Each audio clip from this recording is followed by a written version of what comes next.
listen to all of our listeners, all of you who have been with us as we share these stories of what are coming out of the federal government in terms of public health. You too are more qualified to run the CDC than Dr. Schwartz. You're Yeah. welcome. There, fellow nerds. Welcome back to another episode of The Present Illness, the podcast where two physicians try to make sense of a world that's a little febrile and definitely underdiagnosed. I'm Arga Gonzalez, a surgeon scientist, and your friendly neighborhood doom scroller in residence. And I'm Alyssa Burgart, an anesthesiologist and bioethicist who tracks news and health law like they're EKGs full of spikes and surprises. The Present Illness is where we dig into public health, politics, culture, and ethics with a scalpel in one hand and a meme in the other. As a note to our listeners, we often talk about tough topics that can be intense, they can be activating, they can be a lot. So if you need to take a break, we totally get it. Absolutely. And we want to give a big thank you to everyone who's listening, wherever you found us, with some extra love to our subscribers, and a special warm welcome to anyone who just stumbled in from the outbreak of explosive diarrhea that we're all enjoying. Oh my goodness. Argument for people who have not heard about the amount of poop that's happening in America right now, can you give just like a quick summary? Yes, I can. And I do want to just point out that some people are calling it Trumperia. Some people are calling it dumperia. So I invite folks to be creative about how you refer to this problem. But the issue is cyclosporiasis. Okay, so cyclospora, it's a parasite that lays eggs on produce. And yeah, lovely. I hope nobody's eating while they're listening. So we now have over 7,000 known or suspected cases of cyclosporiasis just from the last few weeks. That is about double what we normally see in an entire year. So definitely notable. A lot of the cases are in Michigan. About, I think half of those cases roughly are in Michigan, and with some in Ohio. That seems to be kind of like where most of it is happening. But we are seeing cases everywhere, including in California. Now, it is true that it's not uncommon to see some errant cases here and there in the summer. But this is a much bigger outbreak than usual.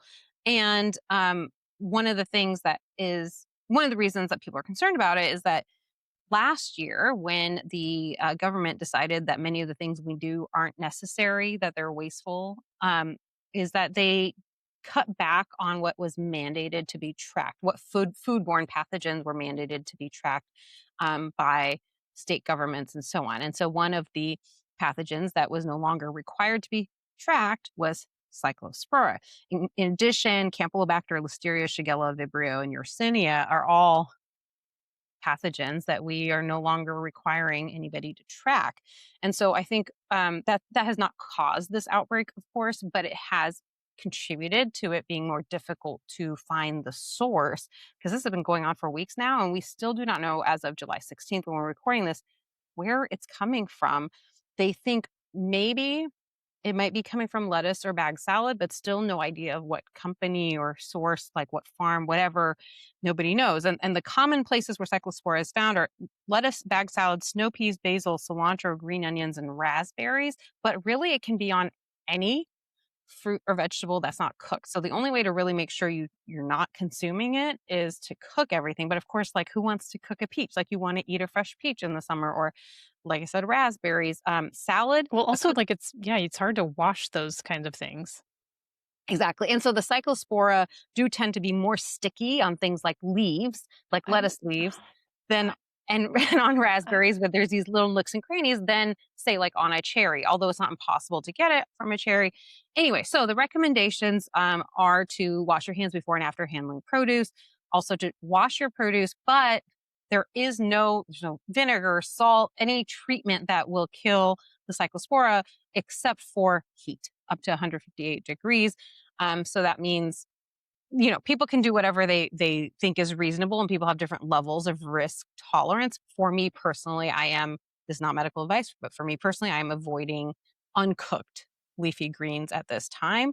If you're having something like cherries or cucumber, melons, you just need to scrub the outside. Things that you can easily remove the peel of, like banana or oranges, those are going to be lower risk because you're getting rid of the source, especially if you're washing your hands before and after. Anyway, so That's what to know. I'm hopeful that soon enough we will actually be able to know what the source is. Part of the challenge is that the symptoms develop 2 to 14 days after consumption. So if you're one of these public health workers who's trying to figure out, okay, like today you tested positive for cyclosporiasis. They have to ask, what did you eat over the last 2 weeks? Very hard for folks to recall. And that's making it harder to track things down. So anyway, stay safe Ugh. out there. Well, I'll tell you, I use a food delivery service for, especially weeks when I'm working in the hospital, and it's real salad forward. So I think I'm going to cancel that for the foreseeable future. I think it's I time for me to mean, just not do that for a little while. like I think that's very reasonable. Others might say, well, we don't have that many cases in California. What's really the big deal? But like the other problem with it is I so don't know where they're getting the lettuce. correct. And it's hard to know. So there is a treatment for it in case folks are worried. It is treated with antibiotics, but good news is it's unlikely to result in fatalities. Although we have had over 100 people hospitalized already because of it. Um, but one of the main But issues, I don't need to have something risk me dying in order for me to desire to avoid it. I agree, and it can cause weeks of watery, explosive diarrhea. I don't want 1 day of that, I much want less 0 weeks. episodes. I want Yeah, 0 me too. ever in Me my whole too. life. I would like to Yep. never, ever have that. I agree. I Well, agree. this is making me think about our very first episode where we talked about how the Trump administration has created the clown car of the apocalypse. Mhm. We Mhm. are destroying public health. This administration is doing absolutely everything it can to make it so that the government, which when it's functioning effectively, you really don't have to think about it. Like Right. I have never once in my life, probably other than maybe like in a med school infectious disease class, I have not had to think about this at all. Yeah. But now, look at us. Let's get a whole podcast thing, Yeah, we're making talking it about it on famous. the podcast. I have a post about it on my Instagram. Yeah, it's a lot of talk. I will just point out for folks that because you also might find this interesting. Emily Oster wrote an opinion piece that was published in the New York Times yesterday, saying it's not a big deal. Not a big deal. Don't need to worry about it. And I would just like to remind folks that she is an economist. She has no expertise in public health or science or medicine. Anyway, on that note, perhaps we should move on to our main topics. I think that sounds great. I mean, and Oh, while you wait. were doing this, I did cancel the food delivery. I think that's wise. And I forgot Yeah. we were going to do a quick update on Mitch McConnell. Do we want to do Oh that? gosh. Turns out he's not apparently dead, which I mean, there's still rumors abound, but so we had our episode last week where there was a lot of rumors that like was he brain dead? He'd been Hmm. hospitalized for 3 weeks. Nobody knew where what was happening. Hmm. Was he really alive or was it all a ruse? And then this photo was released of him and his wife. He's holding what appears to be I think it was the Washington Post Yeah. newspaper, Yeah. and multiple like people who do image forensics say that the metadata indicates that it is a real photograph. I saw a report today claiming that his wife was seen leaving a skilled nursing facility where apparently he's staying. But again, like there's no reason that there needed to be all of this rampant speculation. I'm No. actually really concerned at the amount of speculation that apparently legitimate journalists just sort of propelled out into the world. Um, Well, it's a bit odd, right? Because multiple reputable sources reported cardiac arrest and CPR. mhm. And alongside that photo that you're referencing, they put out a statement. Mitch McConnell or his office, whatever, put out a statement He didn't wherein fall. he says that there was no CPR, there's no cardiac arrest. In fact, there were almost no injuries. He fell at his house, He says he and didn't lose consciousness. Well, according right, to the statement.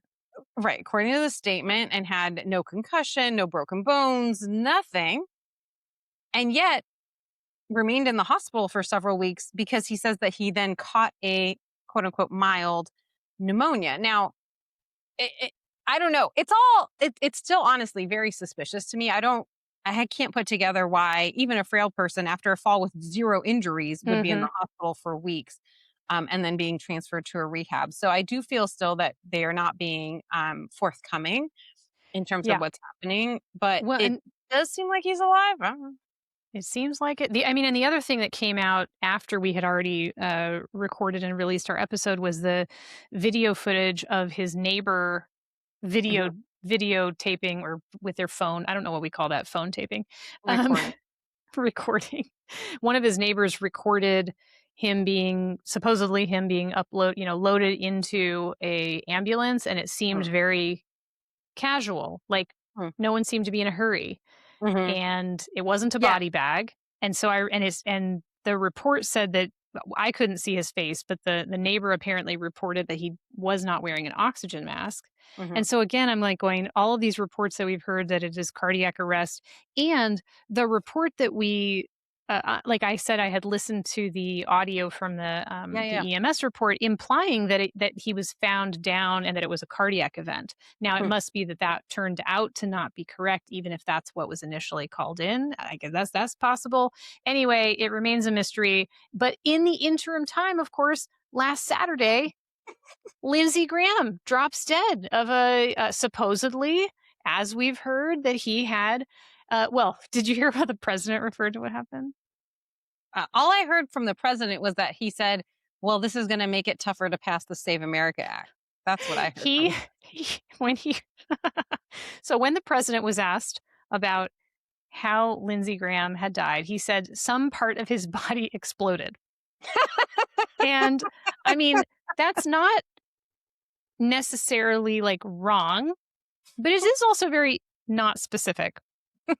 So apparently, Lindsey Graham had developed an aortic dissection Hmm. and died from that. And that's a very serious cardiac condition. And especially if it's in the most common kind is when it's in the ascending aorta, which supplies blood to your brain. Anyway, so apparently he had that. There was a lot of speculation because he's just come back from the Ukraine that perhaps he was murdered by the Russians and all of this. But, you know, we're being told that he had a aortic dissection, and that certainly is a way that people drop dead. It has a very high mortality rate. That's right. Yeah. So now his But sister also his is office taking released it over. like the same day. Yes, because the notification came out late Saturday night, on West Coast time, early Sunday morning, East Coast time, and his sister's already been sworn in to replace him. Isn't that Oh my interesting? gosh. And the fact that you can just throw in just some random relative, are you kidding me? Yeah. What is So he was highly anyway. specialized, so highly specialized that his sister, who's probably still planning his funeral, because he didn't have a partner, not one that was legal anyway, and no children. So she's still got to deal with that, and now she's got to be a senator apparently. Anyway, all sorts of things going on there that we could spend a lot of time on. But we actually have two other topics that we're We trying do, to we talk do. about today. We do. Well, but I wanted to tell you, I ran into a friend recently who's a hepatologist, Hmm. and she said, "I like to get all of my health news filtered through your show." She Aw. loves the podcast, she's enjoying it, and so keep listening. If you like your news gossipy, here you go. So today's topics, we are going to talk about two main topics. One of them is an update on just more illegal, violent behavior from ICE and how they're terrorizing communities. And then we're going to also talk about decisions from both the GOP and the Democrats, how choices they've made are really destroying access to the Affordable Care Act for millions of Americans. And we're going to talk about what the future of that means for healthcare. Amazing. So very little to cover in so much time. But let's, Casual. yeah, as we do always, pick these big things that we try to cover in relatively short amount of time. But so let's jump into the ICE situation. I wanted to talk about this because there have been new developments in what's been happening with ICE after, obviously, earlier this year we all had a lot of attention on what was happening with ICE in Minnesota and then also in Chicago with their midway blitz. Um, and or I think that might have been actually last fall. But anyway, there have been periods where we're all paying more attention to ICE and periods where we're paying less attention to ICE.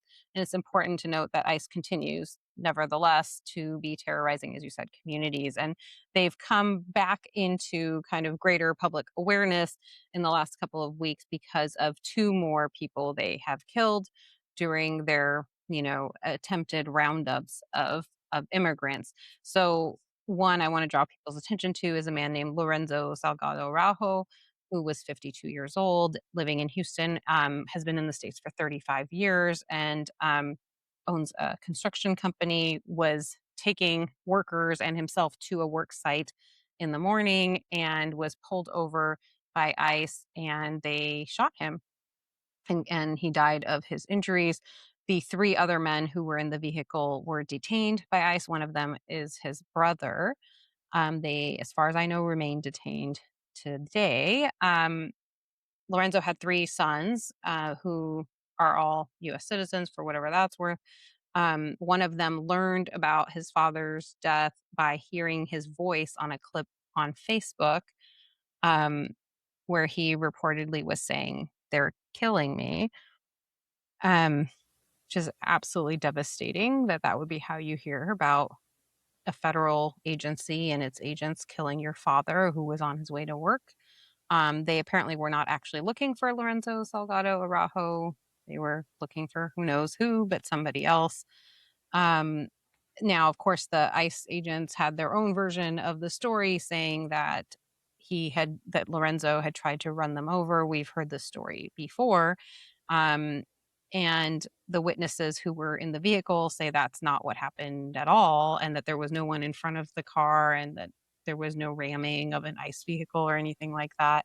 The city of Houston is now doing its own independent investigation because there has not been information forthcoming from ICE or the FBI.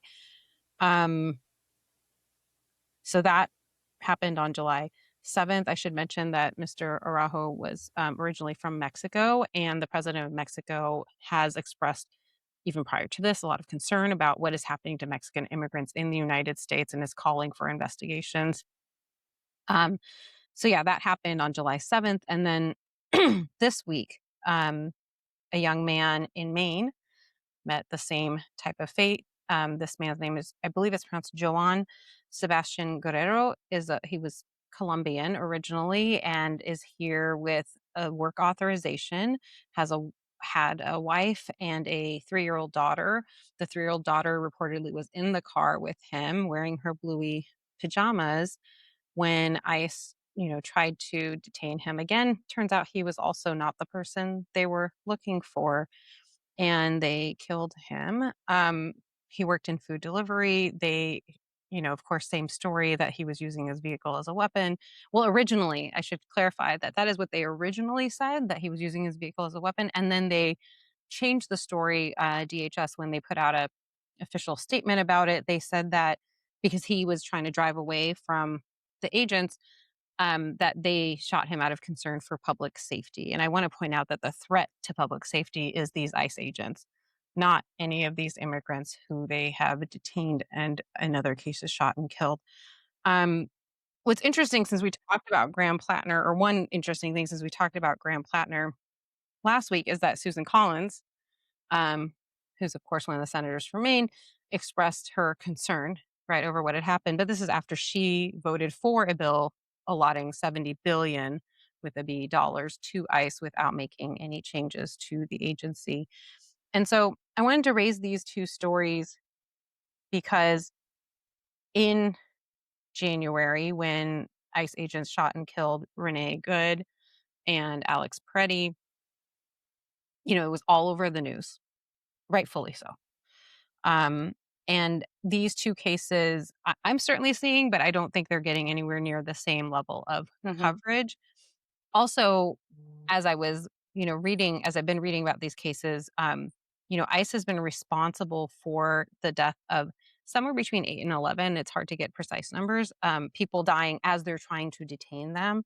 Um, and we don't know about all of them. There's two other people who they shot and killed during traffic stops. One is very bizarre. Ruben Ray Martinez is the man's name. He was a U.S. citizen killed in Texas in March of 2025, but they did not release that information for about a year. Well, and we know that last year was the deadliest year for people in ICE detention, and 50 people were reported as dead. And then when you bring up cases like this, where they're just hiding the data, so you can't even be certain about the data you have, which is Mhm. why we're relying on so much independent reporting from folks. Yes. And another man, Silverio Villegas Gonzalez, who was a Mexican immigrant, was shot while driving away from ICE agents in Chicago in September. And it's really important for people to know, I think, that even police, the ICE agents are not police, but even police are not supposed to shoot at people. Let's say a criminal, let's say a domestic violence committer or like a thief or whatever. They're not supposed to shoot at those people when they're driving away, much less immigrants who are doing nothing wrong and were on their way to work, as Mr. Araujo and Mr. Guerrero both were. That is not like the appropriate next step if someone seems like they're trying to evade No, you. because somebody who's leaving is not threatening you. Correct. And so that's why, when DHS for the case in Maine, when they revised their statement, they said that there was a concern for public safety. But what's the concern for public safety when a man Shooting is just someone in the driving away? back is the most cowardly act of I mean, even amongst people who are like gun proponents. Shooting someone in the back, like you're a coward. You're Hmm. you're a fucking coward. Hmm. And I want to point out something that's come up a lot in the conversations online about these cases, which is, that these are not the people they were looking for. I want to point out that even if they were the people they were looking for, it is still not appropriate Also to unacceptable. kill somebody because you think they may be here with undocumented status. Okay. Neither of these people was committing any sort of crime. They were And it just is and it is going about their unlawful to I mean, these are just extrajudicial business. Mhm, executions. mhm, mhm. Correct. And there's been a lot of talk, especially with Mr. Guerrero, that he was here, with his work authorization, and he was, we believe, working on getting asylum. Uh, and even if he hadn't, right, that's still not a reason to shoot somebody. And if you've seen whoever's seen the video, you see that they shoot him. He is dead. They drag him out of the car, lay him on the concrete, and handcuff his limp body while his daughter is in the back of the car. Um, and on the same block where they live, by the way. So I just wanted to draw attention to the fact that ICE continues, despite all the attention, all the uproar that happened They don't earlier care. this year.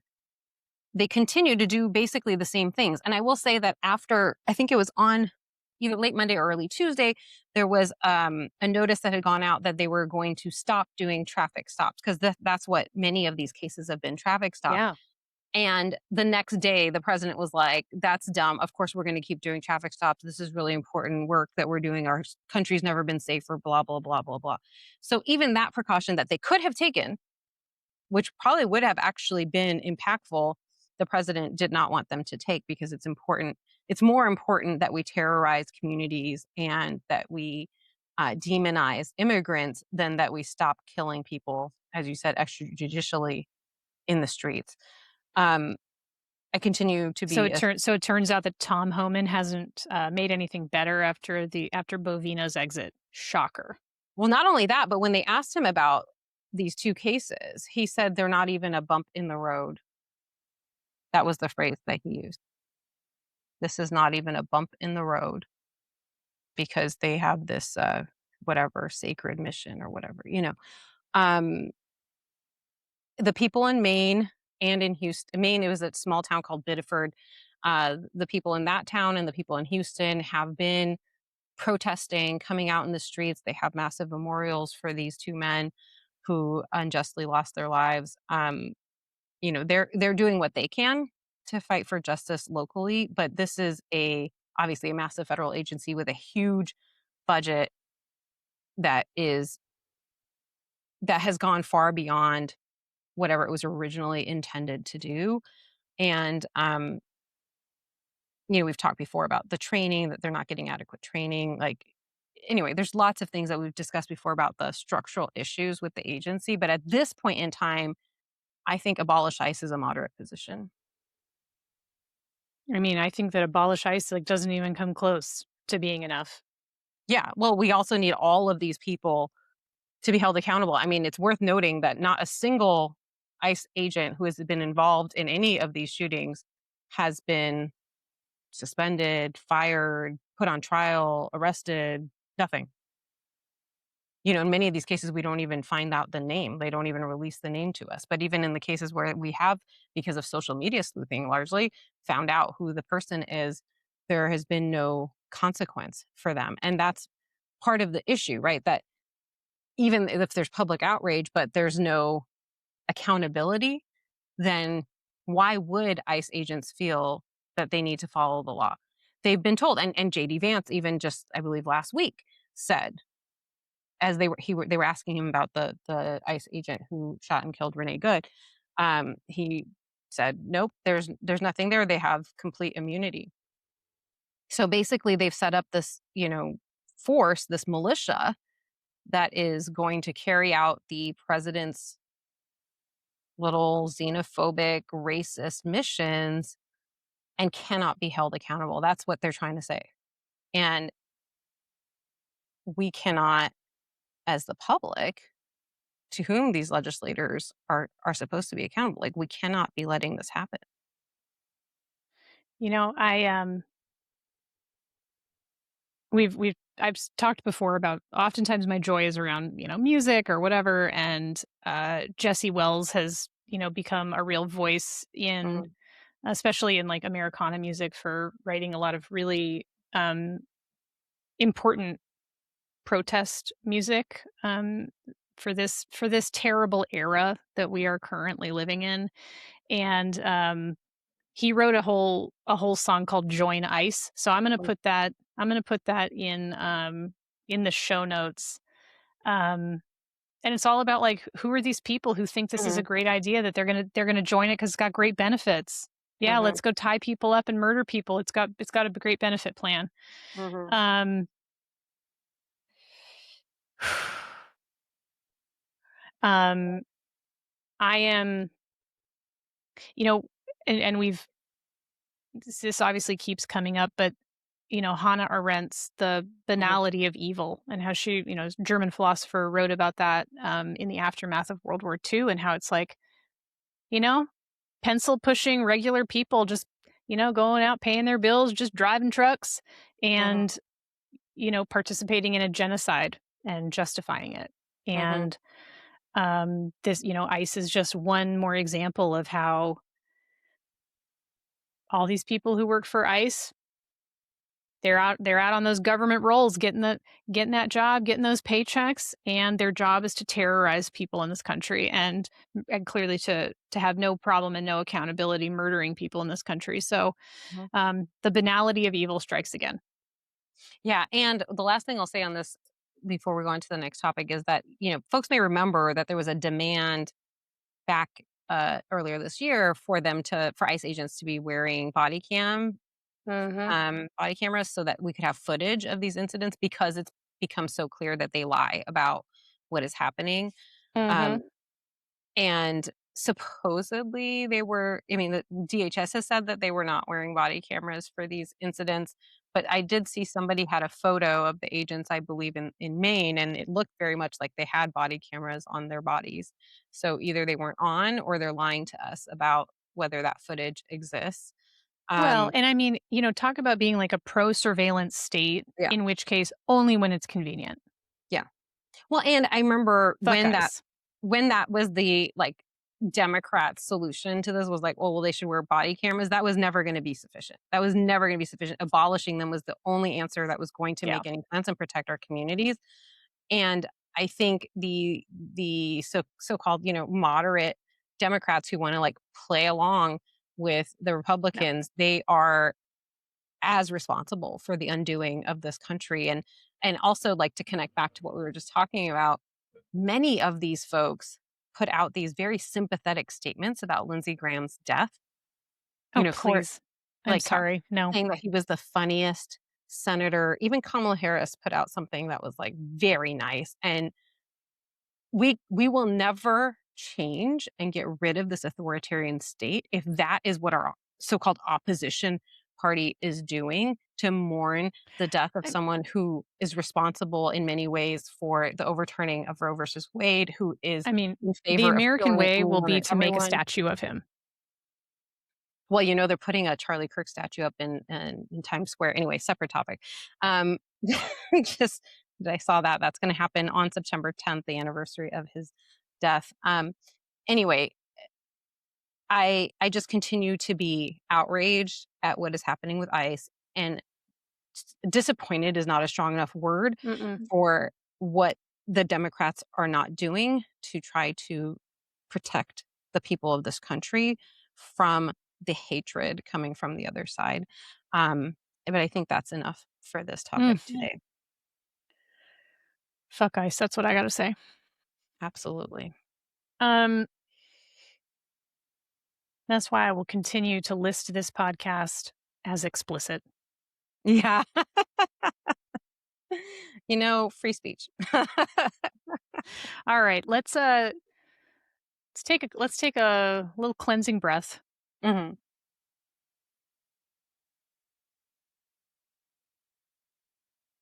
and talk about people who are losing healthcare. Another cherry topic.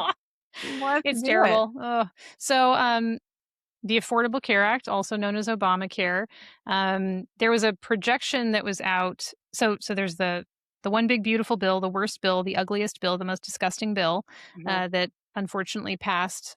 Not this just passed July 4th, but the previous one. Um, voted to cut Medicare and Medicaid subsidies, voted to completely change a bunch of things around Obamacare. Federal subsidies are one of the things that was lost Mhm. in that argument. The longest federal shutdown, the Democrats were like really holding fast to keeping the Mhm. government shut down. And then those little chickens gave it up. Mhm. And so unfortunately those subsidies lapsed. So back in January is when people started seeing those much higher costs to their health care. So people who don't have employer-based health insurance but who are not poor enough to be on Medicare and Medicaid could buy health insurance on these health insurance exchanges, Mhm. and people went from paying $300-400 a month to like all of a sudden having to pay 1,500, two Mhm. thousand or more dollars per month. And so there were projections that were made last year before this went into Mhm. effect, suggesting that there would probably be about 14 million Americans who would drop that health insurance through the marketplace, but over the course of 8 years, which is still catastrophic. But unfortunately, so it's only July, so Mhm. we're only in the 7th month of this, and already multi millions of people have dropped their ACA coverage, and it's projected to be up to 5 million people by the end of this year. So Mhm. that's already almost half of what the overall projections were going to be for 8 years. So this is a far Wow. more accelerated loss of coverage than expected. And people who work in emergency rooms are already seeing, more and more patients showing up later in their conditions, worse diseases, worse symptoms, because they haven't been able to afford to get any sort of care otherwise. And so there's lots of people who have chosen not to sign up for care. And what this also means, part of how insurance is supposed to work is that you want to have a large pool of people that includes healthy people Mhm. and people who are ill, so that if you have enough people who are young and healthy, it helps to offset the Mhm. costs of folks who need more care. And then if you're somebody who's young and healthy who like suddenly needs more care in an unexpected way, you're also covered. Mhm. And so of course the people who are making this calculus, right? They're like, I can't afford to do this. I would have to like not pay my rent or not be able to afford food. The people who are easiest able to say, "Hey, I'm just going to drop this health insurance," are people who are young and healthy. Mhm. And in addition to obviously people who are not in that category, who are just like, "Well, I really don't have any other option." And so they're just going to have to focus on getting emergency care, and Maybe they're able to get care in some like federally subsidized healthcare clinics, but those are places are already overrun. Mhm. Um, so anyway, it's absolutely terrible. Um, and there's some states, for example, where like the worst data that's come out, Kaiser Family Foundation did a big analysis, and like in Ohio and Oklahoma, their population of people who are enrolled in the ACA shrank by nearly a third. Wow. And so that means that you have, again, far fewer people in that overall pool to be able to Mhm. share the burdens of cost Mhm. across the population. And the people who have the largest group of people who have dropped their dropped their sign-ups for ACA, about 27%, are people whose incomes are just above something that's called the subsidy cliff. So Mm. people who they're wealthy enough that they don't qualify for Medicare and Medicaid, but they're Mhm. not wealthy enough to be able to really afford this increase in cost. And so these are people who are generally 4 to 500% above the federal poverty limit. So that group is only 3% of plan selections in 2025, but almost 30% of those people were like, I'm out. I can't do this. So with the raise in deductibles, it's a big mess. This is gonna be a huge problem in ERs across the country. Every Mhm. state is impacted. Um, and the in the original Affordable Care Act, there were these like bronze level plan, silver level plan, and gold level plan. And so with ACA subsidies, families were able to afford the better part of that plan. Back before the ACA, you used to be able to get something called catastrophic health insurance, which when I was 18, that was all I could afford. Mhm. And then that was a stretch, but I could afford catastrophic health insurance. The bronze level is really barely more than that. It's really just to cover essentially catastrophes. And so for people who can even afford the bronze level plan, it's really insufficient coverage. Mhm. And for folks who, again, people who are in that 4 to 500% above the poverty level, with the amount of deductibles that you would have to pay to access care, sometimes it's just cheaper to roll the dice and be like, well, Mhm. if I need to have like one appointment Yeah. with a doctor for the year, it's going to cost me less. So why bother?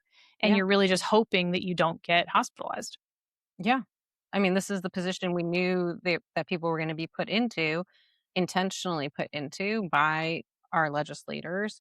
Hmm. And it's really sad to see it play out exactly as predicted or worse when, Hmm. again, it was predicted, And I, one of the struggles that I have with this, or like the Save America Act that we talked about Hmm. briefly before, but we've talked about in the past, um, is the people who are most likely to be impacted are not really the liberals in blue cities for the most part. Do you know what I mean? Like the Hmm. disproportionate impact is going to the populations who voted for this essentially. And I don't know how they reconcile that for themselves. I don't think there's enough people who are understanding what's actually happening, right? Because there's all this rhetoric about whose fault things are, or even just flat out lies. I mean, there's so many lies. Like, if you listen to well, Trump is going to have a speech today. Actually, I don't really care much for whatever he's going to say. I think he's supposed to be talking about, yeah, the good old 2020 election, because it's 2026 now. Um, anyway, anytime he gives a talk, he talks about how prices are down. Prices are down. The stock market's doing great. Everybody's thriving. And yet people are living in he can say what he wants, but people are living in reality where the grocery store prices are outrageous. And like just small example, this is very privileged example. But I was at Nordstrom, they have a big sale this time of year. They gave us a coupon that was for like one drink per person, but it was worth up to $10. And I was like, oh, $10, that's pretty generous for like one drink. Because what was I thinking is how much like a coffee drink. This is not alcoholic beverages, right? It's like coffee, tea, juice. And I was like, oh, that's so nice. Like that's a very generous allotment. And then when I went to go see to get my free drink, I was like, oh, because like Even an iced tea is $7 now. An iced tea, that used to be like $3 not that long ago. Hmm. Because it's water in a tea bag. Like, what are we doing? Um, anyway, I was like, oh, I see. So that is actually how much a drink costs now. Is like this $10. That's why they did $10, not because they're trying to be extra nice. Anyway, my point is, we are living in reality where we go to the grocery store and we see how much things cost. Like I had to buy Kraft singles, which are not like cheese really, but I had to buy them for my dog to give him his medications. And it was like $7 for a 16 slice pack of Kraft singles that again aren't even cheese. So we're seeing these prices. We're filling up our tanks with gas. We are seeing how expensive everything is. Our salaries are not keeping up with the increase in prices.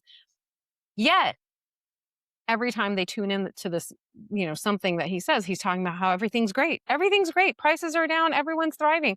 And I genuinely don't know how they process that difference, that discrepancy. I don't know. But all I know is we could have had healthcare, but Mhm. instead we got a war with Iran and explosive diarrhea. And the screwworm. Don't forget the screwworm Oh, in and Texas. we already talked about the screwworm, one of our other most disgusting episodes, the freaking New World screwworm. That's right. Anyway, so listen, I believe in healthcare for all people. I believe that Mhm. healthcare is a human right. I do not believe that anyone should have to make a choice about whether or not they can eat or whether their children or themselves can go get Mhm. just regular healthcare. This is absolutely unacceptable. We deserve better. We got to vote all these jackasses out of office Mhm. and get what we deserve. Get Mhm. these corporations under control. Healthcare for all, Medicare for all. Give it to me. Absolutely. I mean, again, I think that's also actually, honestly, like a moderate position that everyone should But have. yes, I don't think that we're asking that much. The fact that we still have to beg for the most basic things in Mhm. this country, and The yet greatest people country are in the like, world, Alyssa. "Oh,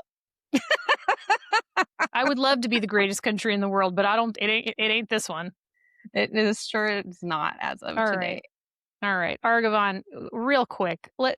We've decided there's so many stories we never get to talk about. Mhm. We are gonna do like rapid fire. We're gonna Rapid. try that. Yeah. Rapid fire. Give me give me 2 sentences on Nolan Wells. Okay. Nolan Wells was 18 years old. That's already one sentence. We're Nolan Wells, practicing. It's fine. I'm practicing. Nolan Wells went to an island on July 4th with some friends. They were boating. The boat and the friends came back. The friends, notably, were all white. Nolan was black. The friends all made it back home. Nolan Wells did not. And his body was found on that island a couple of days later. And they There, did not report anything, right? it wasn't until like 11 p.m. that night they called his mom. We've gotten some more information since this first happened. So they called his mom. She had to track. Oh, I should have mentioned they had his phone. So they left their version of the story is that he wanted to stay on the island and they needed to come back with their boat, but they had his phone. Why anyone would have stayed on an island without their phone, without any way to communicate with anyone, doesn't make sense. And supposedly he was staying back to talk to a girl. Again, wouldn't he want her number? Wouldn't he want to text her to make sure he had the right number? Also, Whatever. he's on an island. None of it makes sense. So So it anyway, kind of she sounds like tracked. murder. It kind of does sound like that. And so the mom, Nolan's mom, Christine Wansley, was only able to find the phone because she tracked it. The friends did not admit that they had the phone. And she tracked it and had to send someone to that person's house who then denied that they had it. And they're like, it's here. And then they eventually found it. And there were questions about whether they had deleted things off of Snapchat, where Nolan typically posted quite a lot, and there was nothing. And she found that his mom found that very suspicious that there would be nothing on his snap from the entire day when he had been out having fun.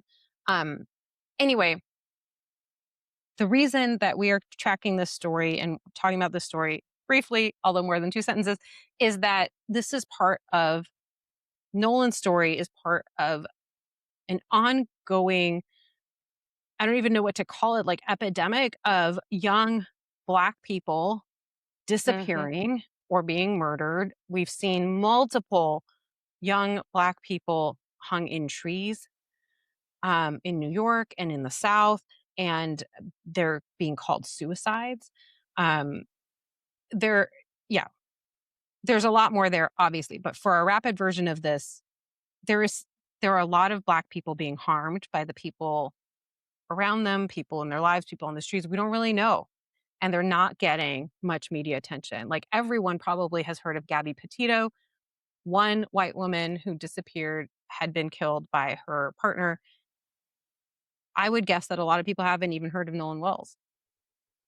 And so, is there an independent investigation going on? Do we Yeah, so trust what's so his happening? Because I know that family we wanted to talk about this last week, but we felt that there wasn't enough information, and that's why we were like, well, we should at least say something. yeah, his family has hired Ben Crump, who is an attorney who often helps out with issues involving civil rights, disparately impacting Black people.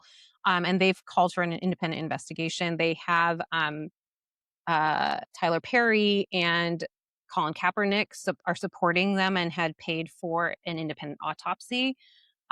So that is in the works. I had not seen the outcome of that yet Okay.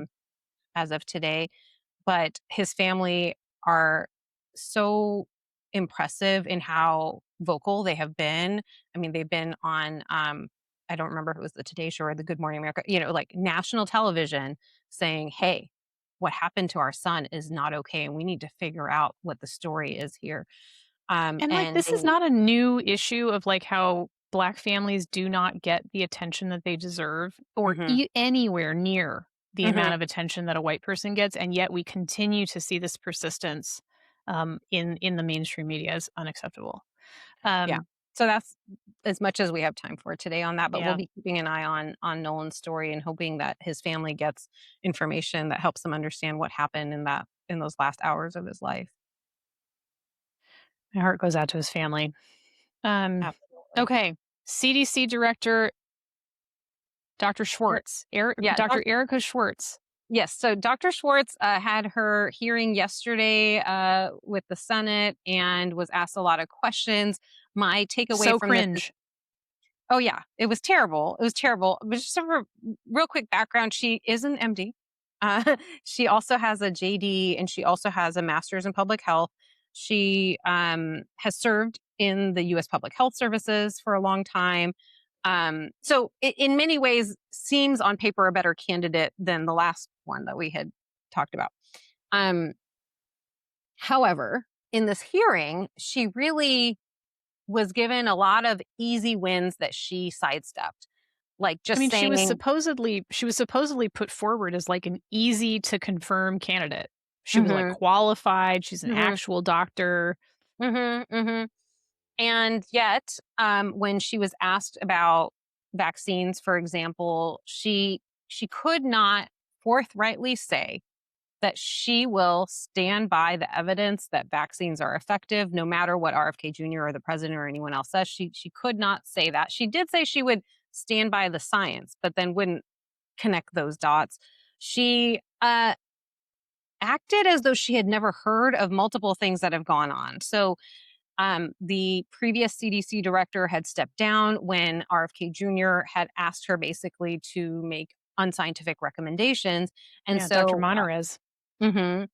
And so when they asked Dr. Schwartz, like, what would she do if she were put in this position where she was asked to say something that was inaccurate? She said, well, I don't think that they would do that. Like they being RFK Jr. or the president. And Well, well, first, and she specifically said that she was like, I don't believe the president would ever ask me to lie. It's like, what planet are you on, lady? yeah, well, and first she said, that's a hypothetical. I'm not going to address it.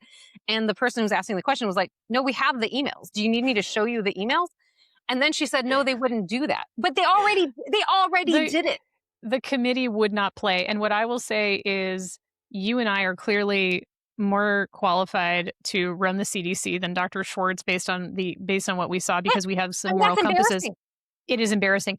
But the other thing I would say, listen to all of our listeners, all of you who have been with us as we share these these stories of what are coming out of the federal government in terms of public health. You too are more qualified to run the CDC than Dr. Schwartz. You're Yeah, welcome. because she said she didn't know about that situation. She said she didn't know about the changes that had been made to the CDC's website. basically walking back the statements that previously existed, clearly stating that there was no link between vaccines and autism. Now there's like more skepticism around that on the official CDC website. She said she'd never seen that, wasn't aware of that change. Um, anyway, there are multiple things that literally anyone who's listened to our podcast would know about that she acted like she'd never heard about, had no idea about. And it is worth noting that she works for United Healthcare, everyone's favorite massive healthcare company, and made $850,000 in salary, at least. They're not counting other benefits and perks and stocks and bonuses. What are we doing, man? Working in academics. Yeah, I think we should like go to United Healthcare. Again, the moral compass thing is going to be a problem for us. Yeah, that is the challenge. Anyway, so that's All the right. brief version of the story on Dr. Schwartz. Do Well, you you want know to what talk I about what I am Hegseth? worried about. Oh, well, really quickly, I just want to say, one of the things I'm really worried about. So Bill Cassidy, like the man was Mm. losing his mind. Did you see him? He was like, "Stop repeating these lies," and he was like banging his pencil on the podium. And he's a lame duck. He is not going to be able to, Yes. whatever the next jamoke is that they bring into to run for this role of being in charge of the CDC, or if they just leave Jay Bhattacharya to just continue to be like a ghost fake director or whatever. It also means that without having him on the committee, like, are they even going to bother trying to put in somebody else? Are they going to bother trying to put in somebody who might actually get confirmed? I'm not sure they're going to bother. Anyway. Yeah, I don't know. And I will just say that they asked her about the cyclosporiasis outbreak, and she said she didn't know. It was unclear whether she didn't know about the outbreak or if she didn't know about the changes that we talked about to the pathogen monitoring, foodborne pathogen monitoring. And she also said that she didn't know. They Does asked her she know about the. anything? It's hard to tell because they asked her about the mRNA funding, research funding, like, Oh, yeah, she hundreds didn't know of what that millions was. of dollars were invoked, and she said she didn't know anything about that. Anyway, that's her story. Do you want to tell us about the Pete Hegseth? testosterone and yeah? Listen. Pete Hegseth, the quote unquote director of war, because he doesn't want to be the director of defense, because that's whatever. Anyway, he Girly. has he has now put together a requirement that anyone in the military who is over the age of 30 will be required to have testosterone testing done. And it can optionally be done if you're under 30. And then they're going to offer testosterone replacement therapy. So, he's calling this part of military readiness. He's saying that, HRT is what's going to help people, work at their peak performance in the Mhm. military. And I find all of this so upsetting as, we have talked a lot on this show about how this same government is just going in an all out social war, if you will, against all trans people of Mhm. all ages and trying to prevent trans people from having access to hormone replacement therapy that is Mhm. evidence-based and that will support Mhm. their resilience and well-being. But apparently we want to give out a lot of testosterone to a bunch of people in the military. And, and then you have a bunch of women who are still struggling to get access to any sort of hormone replacement therapy despite experiencing debilitating Mhm. symptoms of menopause. So, just one more dumbass thing that our government has decided to prioritize. My Let's favorite talk. was a photo of him struggling to do a pull up, and then the headline: Pete Hegseth mandates testosterone testing for the military. I do love it when the journalists troll. Do love Yes, it. I loved it. All Okay. right, tell me about the OMB update. Yeah, so we wanted to do a very quick update on, we talked weeks ago about the proposed regulations for the Office of Management and Budget to drastically change how federal grants for research are administered. They wanted to put political appointees in charge of everything to be able to cancel grants at any time because they just don't like them anymore. They wanted to stop all foreign collaborations, not allow people to attend conferences, not allow people to pay for their research to be published, all sorts of terrible things that would really negatively impact science. And we had asked at that time that folks would submit a comment. And many people asked for folks to submit comments, and almost 500,000 people did. The comment period ended on July 13th, and it was a total of 496,775 comments that were submitted. So I just thought that was quite impressive. And I think well done to everybody for putting in those comments. Also, you found an analysis that said almost all of these comments were critical, negative comments. So it's not just, a bunch of people who are Russell Vaught's friends, like being like, I love Russell Vaught. I love fascism. It was actually mostly people who care about science saying, please do not do this. So, it will be interesting to see what the response will be. They do have an obligation to respond to the comments and to, amend their plan in some way. I mean, theoretically, in a normally functioning government anyway, that's what should be happening next. Anyway, All right, let's do our prescriptions. Take two and call me in the morning. Argavon, what do you prescribe to the people? okay. I watched this week, or last week, whenever, in recent days, Margot's Got Money Troubles, which is so good. a series on Apple TV. And it is so very good. So it's Elle Fanning, Michelle Pfeiffer, Greg Kinnear, who plays her dad? Nick Offerman. Nick Offerman, he's so good. He's so very good. Anyway, they're all amazing, and the story is, you informed me that it's based on a book. It's so unique and delightful, and Margot is a true hero in her own way. She's a young woman just trying to make it in this terrible, terrible world. It does have a little academics crossover. Not a happy one, but there's an academics crossover there for people who work in academia. Anyway, it was recommended to me, and it was an excellent recommendation. So I'm going to pass that recommendation on to our audience. Yeah, how about you?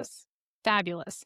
So I am very, very excited that I have. It feels kind of meta, right? Because like we talk about how we're going to give a prescription for joy, and there is a healthcare doctor.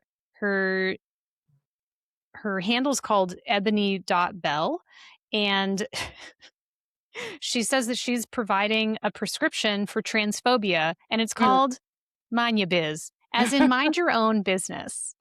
And it's very funny. It's all set up to be, so it starts off with some creator who's transphobe for sure and saying something very offensive. And then this physician comes on in her white coat. She uses a giant pencil, which is also just funny. And it's a whole infomercial on how Mind Ya Biz can really improve your sense of well-being because you'll be minding your own business. And I love it. And I will make sure to put it in the show notes for the people. Yeah, I thought it was hilarious. And she does do it like, are you having da da da da da? Maybe Mind Ya Biz is right for you. With Mind Ya Biz, you get. And then she has, and she has somebody who comes on to be like a satisfied patient who's like, I used to really worry about other people's gender, and now I just mind my own business. It's great with Mind Ya Biz. Anyway. I agree. It's very well done. Yeah, I happened upon it independently from you, but I agree. It was very well done. All right. Well, I think that's it.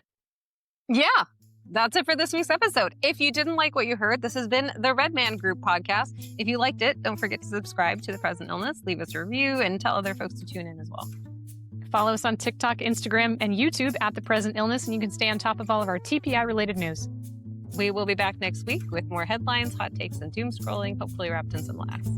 Until then, agitate, hydrate, and take a nap. We'll see you next time on The Present Illness. Production by Argavon Salas and Alyssa Burgart. Editing by Alyssa Burgart. Social media by Argavon Salas. Original music by Joseph Uphoff. Don't take medical advice from random people on a podcast. This show is for informational purposes. It's meant to be fun, and it is certainly not medical advice. Please take your medical questions to a qualified professional. This podcast is our hobby. It does not represent the opinion of our employers or anyone but ourselves.